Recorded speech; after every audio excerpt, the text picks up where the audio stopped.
যত্ন ব্যাপারটা বেশিরভাগ মেয়েদেরই একটা সহজাত গুণ। বিশেষ করে যাকে তারা ভালোবাসে তার যত্ন সে করবেই করবে। কিন্তু অদ্ভুতভাবে নিজের যত্নের কথা যখন আসে তখন সেটা খুব একটা গুরুত্ব পায় না। অথচ নারী পুরুষ নির্বিশেষে মানুষ কিন্তু নিজেকেই সবথেকে বেশি ভালোবাসে। এই কথাটা তো একটা ইউনিভার্সাল সত্যি।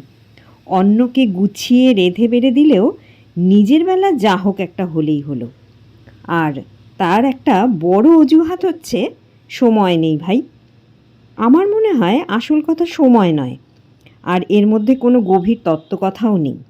এ হলো একদম নির্ভেজাল কুড়েমি। নিজেকে খাতির যত্ন না করলে তো কেউ কিছু বলার নেই। সুতরাং করো নিজের উপর যা খুশি, কিন্তু সাবধান, এটাই যদি অভ্যাসে দাঁড়িয়ে যায় আশপাশের মানুষেরা ধরে নেবে আপনি এটাই পছন্দ করেন। আর তার পরের অংশের জন্য নিজেকে কিন্তু প্রস্তুত রাখবেন।